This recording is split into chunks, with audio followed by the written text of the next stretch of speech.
Hey y'all. So let's break down John chapter 9.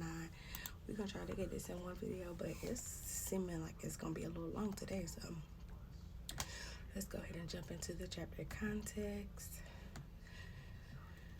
So Jesus has begun to actively confront the false teachings of the local religious leaders. His most recent debate included a heated exchange with the Pharisees. There, Jesus claimed to have existed before Abraham. This resulted in an attempted stoning for blasphemy. John chapter 8. Here, Jesus continues to antagonize religious hypocrites by healing a man who was born blind.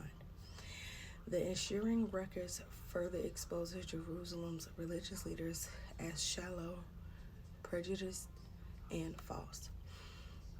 This event launches Jesus into another lengthy discussion of his ministry that, recorded in chapter 10, includes several crucial teachings on his role as shepherd.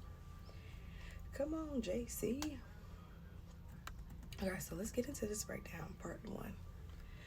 This passage heightens tensions between Jesus and the religious leaders who despise him. In prior chapters, Jesus confronted hypocrisy in those who claim to understand Scripture yet reject what it says. He also challenged man-made traditions by healing on the Sabbath day. In this chapter, Jesus will once again perform a miracle on the Sabbath, resulting in no small controversy. When the dust settles, local religious leaders will be thoroughly embarrassed. Not by Jesus, but by the man who has been healed.